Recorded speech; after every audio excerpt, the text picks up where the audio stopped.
Level 1, the pool. Before. You are 8.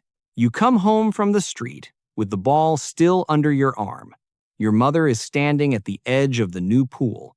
She is not moving. The pool is clean and blue, and it is the most beautiful thing your family has ever owned. Gremio gave it to you: the house, the pool, the paved streets, because they needed your brother to stay. 1 month ago, you lived in a wooden shack. Your father went in for a swim before the party started. He did not come out. He was a shipyard welder. He played football on weekends. He told you one thing above everything else: play with joy, play free, and no one can take anything from you. You are 8 years old. You do not know yet that joy is not a feeling. It is the only thing he left you. Level 2, Bombom and the yard. You are 9. Your mother leaves before the sun is up. Your brother is at training. The yard is empty. You take the ball outside and tap it against the wall. The dog appears Bombom, the family mutt, and plants himself between you and the wall. He is not a good defender. He is the only one available. You flick the ball one way, drag it the other, roll your foot over it in a motion nobody has a name for yet. He chases. You beat him. You beat him 100 times, and then you do it again with your eyes closed. Your father told you creativity would take you further than calculation. You do not know what calculation is. You only know that when the ball is moving and the yard smells like red clay after rain, your father is still watching. You just cannot see where. Level 3. The coach who said stop. You are 13. The coach lines everyone up and points at you.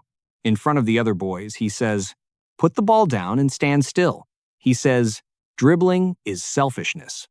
He says your style will prevent you from ever becoming a professional. The other boys look at the ground. You look at him. Then you pick the ball back up. You do not say anything.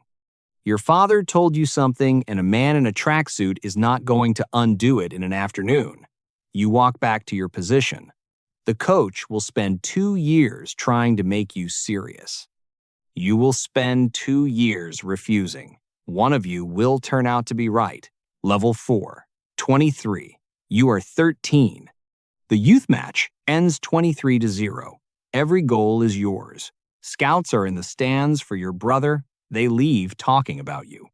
After the final whistle, you walk off and sit on the grass alone, tapping the ball against your shin the way you always do when there is nobody left to play against.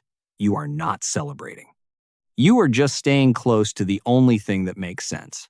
No scout with a clipboard will write this in his report. You were not playing for the scoreline.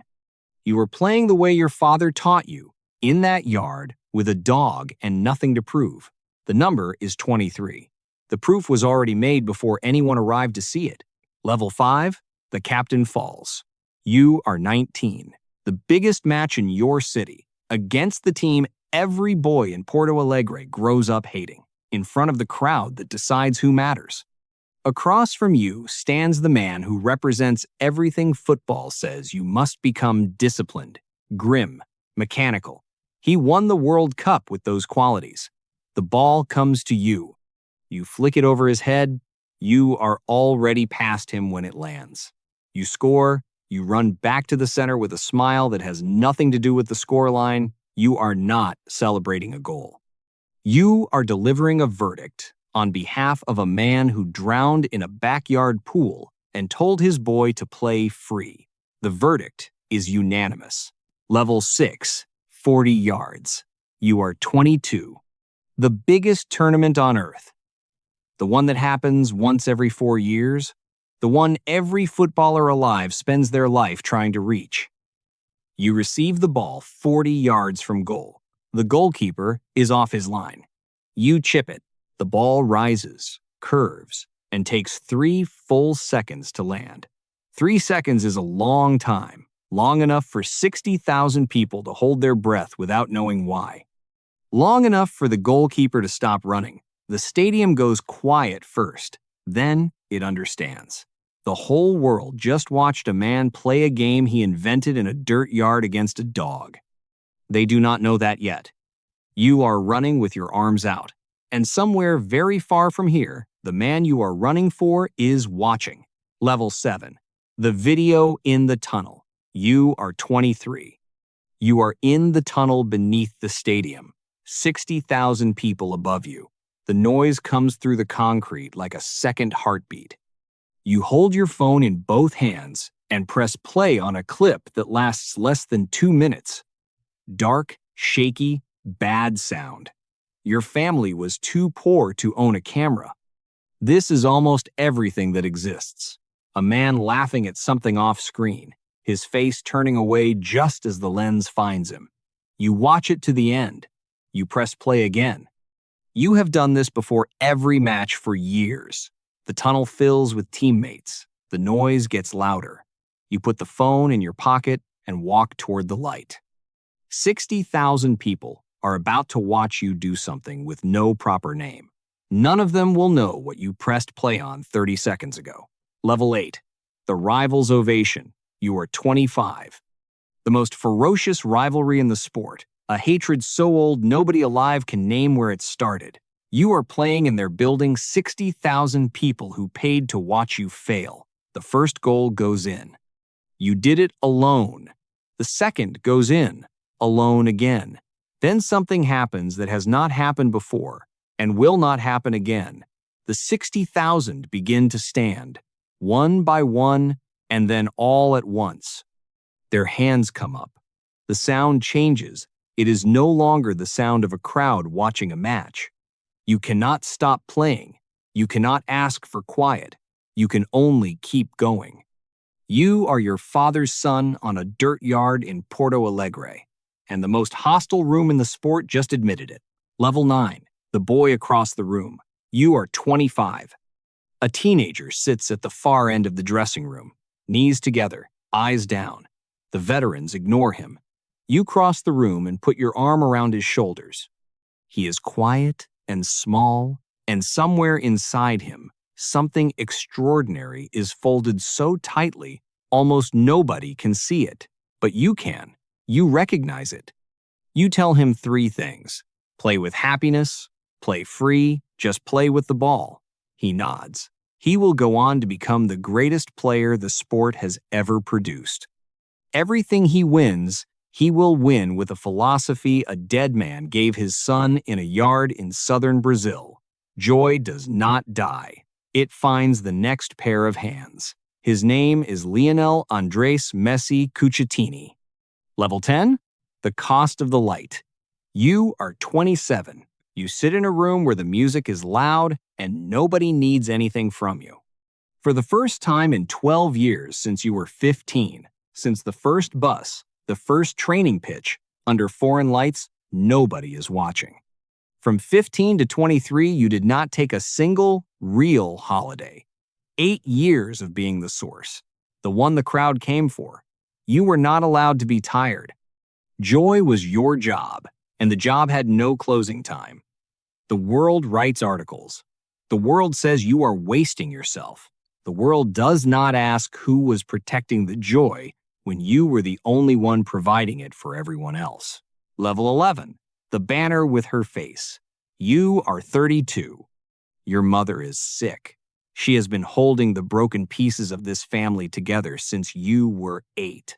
You tell the press you want to quit. You no longer have the spirit to play while she is fighting. You mean it. Then you walk into the stadium and look up at the stand. The supporters have unfurled a banner the size of a building. Her face, Miguelina, a stadium of strangers holding your mother up to the light.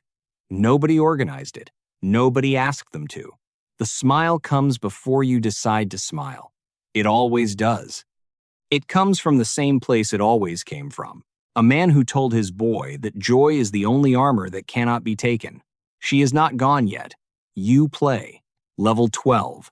The birthday in the cell. You are 40. You are in a high-security prison in Paraguay. The charge is forged documents. You have spent 32 days playing futsal in the yard with the inmates, drinking mate in the afternoon, learning carpentry in the workshop. On your final night, the guards organize a barbecue in the open air. The men who locked you in have started using your first name. This is not a performance. You do not know how to be anything else. Your father told you joy could not be taken. He was right. They can take the passport, the reputation, the birthday.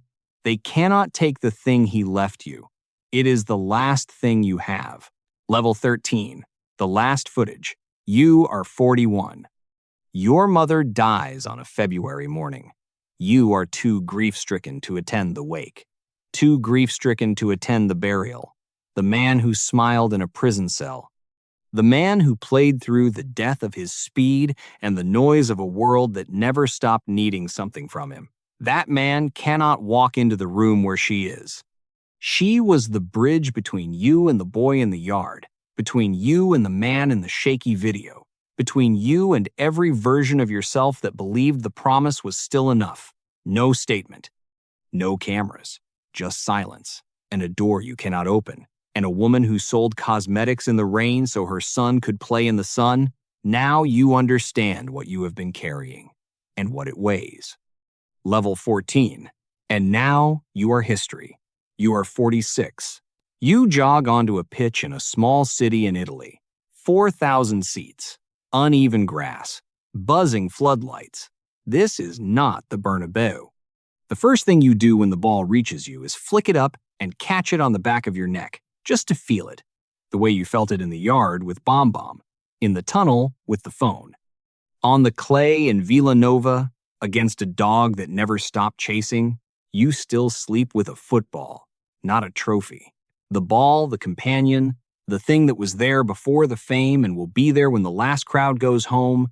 Your father told you to play with joy, and the whole world spent 40 years trying to convince you he was wrong. Every stadium was that yard. Every crowd was that one pair of eyes. Every touch of the ball was the same thing it always was. A boy keeping a promise to a ghost. The ball rolls to your feet. You smile. You cannot help it. It was never about football. And now you are history.